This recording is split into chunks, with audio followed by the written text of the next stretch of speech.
ओहद की लड़ाई के बाद अबू सुफियान के दिल में ये बात बैठ गई थी, हमने मुसलमानों को काफी नुकसान पहुंचाया है, अब अगला वार आखिरी होना चाहिए। इसी गुरूर, इसी ओवर कॉन्फिडेंस में अबू सुफियान ने पूरे अरब के कबीलों को एक साथ जमा करना शुरू कर दिया। एक मुश्तरका फौज जिसमें कुरैश, बनु गतफान, बनु असद, बनु सुलीम और न जाने कितने कबाइल शामिल थे। और आखिरकार जब वो सारा लश्कर इकट्ठा हुआ तो उसकी तादाद थी 10,000 जंगजू। जी हाँ, 10,000 का लश्कर। याद रहे, उस वक्त पूरे मदीने की कुल आबादी, औरतें, बच्चे, बूढ़े, जवान सब मिलाकर भी 10,000 नहीं बनती थी। तसव्वुर करें, मदीना एक छोटा सा शहर जिसके पास न कोई बड़ी फौज न हथियार, और सामने अरब की सबसे बड़ी कोएलिशन आर्मी जो सिर्फ एक मकसद के लिए आई थी, इस्लाम का खात्मा। जब हजरत मोहम्मद सल्लल्लाहु अलैहि वसल्लम को इस साजिश का इल्म हुआ तो आपने फौरन एक इमरजेंसी मीटिंग बुलाई। मदीना के तमाम सहाबा, कमांडर्स और कबायली लीडर्स जमा हुए।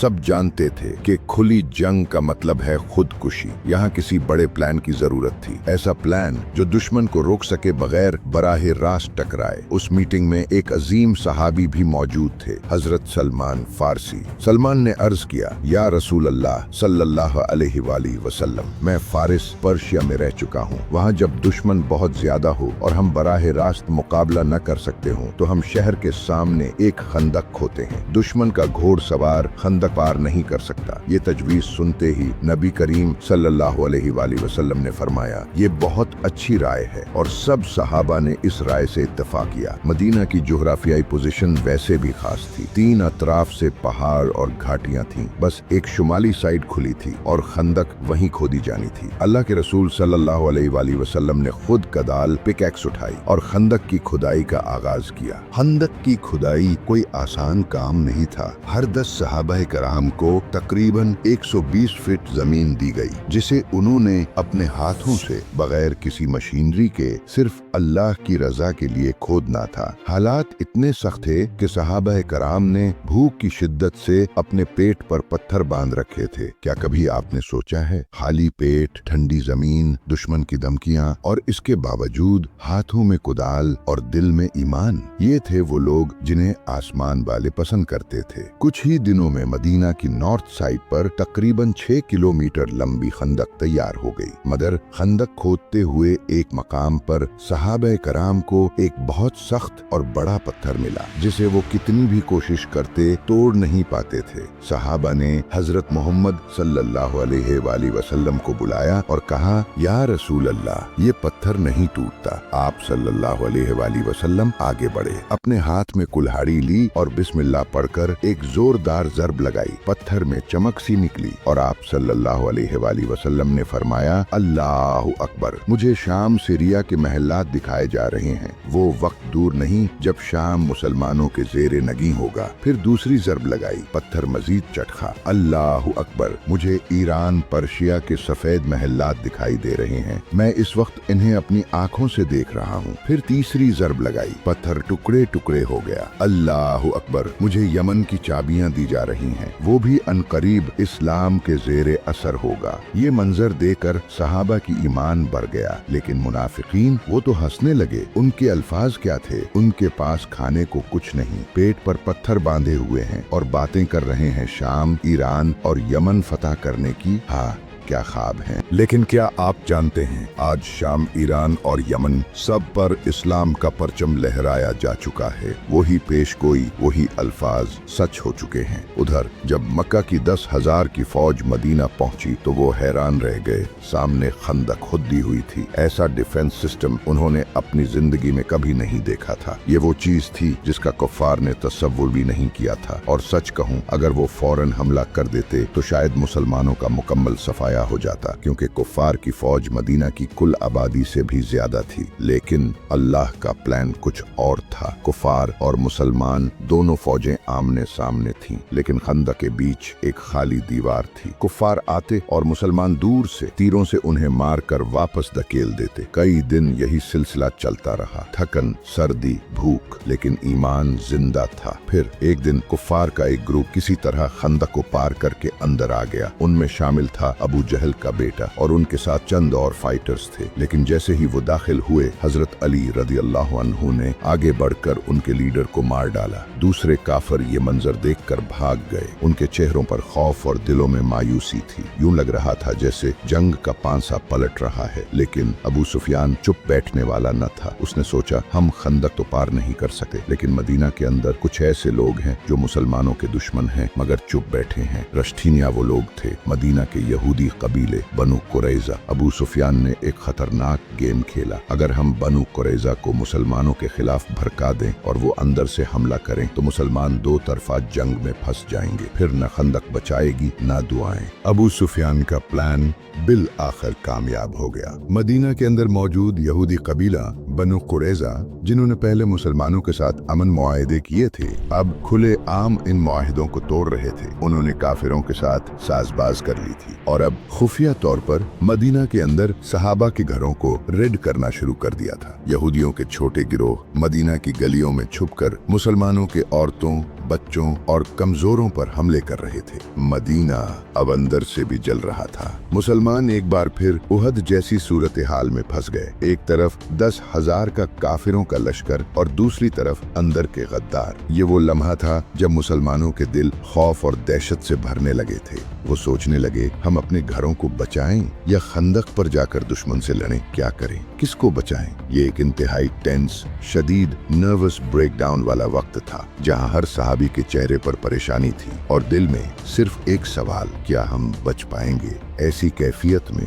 रसूलुल्लाह सल्लल्लाहु अलैहि वसल्लम ने एक तजवीज रखी। आप सल्लल्लाहु अलैहि वसल्लम ने फरमाया, अगर हम गतफान कबीला के सरदारों से एक डील कर लें कि हर साल मदीना की पैदावार का 1/3 हिस्सा हम उन्हें दे दिया करें, तो वो उस जंग से अलग हो जाएंगे और हम मदीना को बचा पाएंगे। ये वो लम्हा था जहां नबी अकरम सल्लल्लाहु अलैहि वसल्लम उम्मत की जान बचाने के लिए एक ऐसी डील पर आमादा हो रहे थे जो बज़ाहिर बहुत बड़ी कुर्बानी थी। लेकिन जब आपने ये बात सरदारों साद बिन माज और साद बिन इबादा के सामने रखी तो उनका रद्द अमल जज्बाती और ईमान से भरा हुआ था। या रसूलुल्लाह सल्लल्लाहु अलैहि वसल्लम, अगर ये हुक्म अल्लाह की तरफ से है तो हम सर तस्लीम खम करते हैं, लेकिन अगर ये सिर्फ रहम और हमदर्दी में लिया गया फैसला है तो हमें इजाजत दीजिए कि हम ईमान की तलवार से जवाब दें। फिर उन्होंने कहा, हम तो उनके सामने कभी झुके नहीं, हम इस्लाम लाने से पहले भी उन्हें कुछ नहीं देते थे, तो अब अल्लाह और उसके रसूल के होते हुए क्यों उनसे सौदाबाजी करें? ये वो लम्हा था जब हौसला हारते मुसलमान दोबारा ईमान की रोशनी से चमकने लगे। वो बोल उठे, हम लड़ेंगे अपने बच्चों के लिए, अपने घरों के लिए और अपने दीन के लिए, यहाँ तक कि हमारी आखिरी सांस बाकी रहे।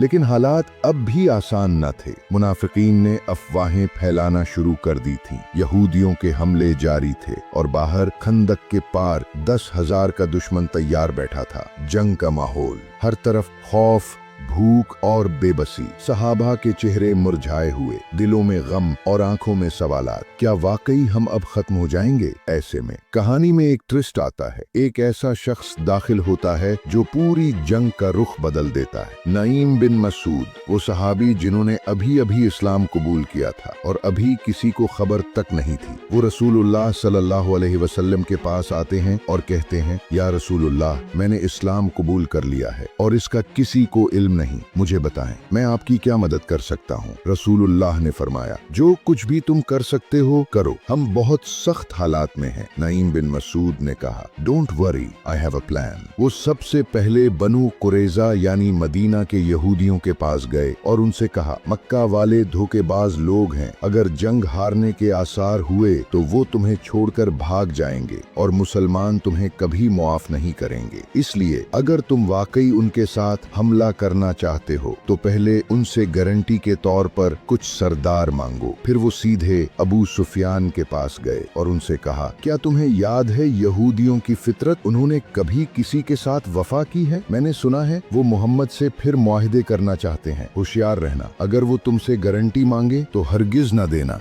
अगले दिन अबू सुफियान और बनु कुरैजा एक साथ हमला करने के लिए तैयार हुए, मगर यहूदियों ने शर्त रखी, ہم حملہ ضرور کریں گے مگر پہلے ہمیں کچھ قریشی سردار دو تاکہ ہم گارنٹی رکھ سکیں۔ ابو سفیان غصے سے آگ بگولا ہو گیا۔ ہم تمہیں اپنے سردار کیوں دیں؟ یہ سن کر یہودیوں نے بھی اعلان کر دیا، ہمیں اندازہ ہو گیا تم ہمیں دھوکہ دینا چاہتے ہو، ہم حملہ نہیں کریں گے۔ اور یہی وہ لمحہ تھا جب دشمنوں کا اتحاد ٹوٹ گیا۔ مکے والے باہر رہ گئے اور مدینہ کے اندرونی خطرے یعنی یہودی اب غیر فعال ہو چکے تھے۔ 1 مہینے تک مکہ کی فوج مدینہ کے باہر ٹھنڈ، بارش، بھوک اور بیزاری سے نڈھال ہوتی رہی۔ پھر ایک رات اللہ کی طرف سے ایک زبردست طوفان آیا جو دشمن کے خیمے، ہتھیار، جانور، سامان، حتیٰ کہ برتن اور بستر تک اڑا کر لے گیا۔ صبح ہونے سے پہلے پورا لشکر کفار مدینہ چھوڑ کر بھاگ چکا تھا۔ جنگ خندق ختم ہو گئی۔ جیسے ہی کفار چلے گئے، مسلمانوں نے اپنی اٹینشن بنو قریظہ کی طرف کی، وہ قبیلہ جنہوں نے جنگ کے دوران غداری کی تھی۔ یاد رکھیں رسول اللہ صلی اللہ علیہ وسلم جب مدینہ آئے تھے تو انہوں نے ان یہودیوں کے ساتھ ایک واضح معاہدہ کیا تھا کہ وہ اپنے دین پر رہیں گے، مسلمان اپنے، اور دھوکے دہی کی صورت میں وہ اپنے شریعت کے مطابق سزا پائیں گے۔ جب بنو قریظہ کے قبیلے کو گھیر لیا گیا تو ان کے سردار نے کہا، ہم اپنے بچوں کو خود قتل کر دیں اور پھر آخری دم تک مسلمانوں سے جنگ کریں، لیکن اس کی قوم نے اس مشورے کو رد کر دیا۔ پھر رسول اللہ صلی اللہ علیہ وسلم نے سعد بن معاذ کو فیصلہ کرنے کا حکم دیا، جو خود اوس قبیلے کے سردار تھے اور جن کا یہودیوں سے پرانا تعلق بھی تھا۔ سعد نے فیصلہ سنایا، یہودیوں کے مردوں کو قتل کیا جائے اور عورتوں اور بچوں کو قیدی بنایا جائے۔ یہی فیصلہ ان کی اپنی تورات کے مطابق ہے۔ یہ پہلا موقع تھا جب اسلام نے بطور ریاست ایک سخت مگر منصفانہ فیصلہ کیا اور پورے عرب کو پیغام گیا، مسلمان کمزور نہیں رہے۔ اب محمد ایک سافٹ دعوت دینے والے نہیں بلکہ ایک اسٹرانگ لیڈر اور رولر بن چکے ہیں۔ جنگ خندق بعد پورے عرب نے محسوس کیا کہ اب مسلمانوں کو مٹانا ناممکن ہے۔ یہ وہ جنگ تھی جس میں تلواروں سے زیادہ صبر، حکمت اور ایمان نے فتح دلائی، اور یوں اسلام کی ریاست اب کمزور قبیلے کی تحریک نہیں رہی بلکہ طاقتور امت میں بدل گئی۔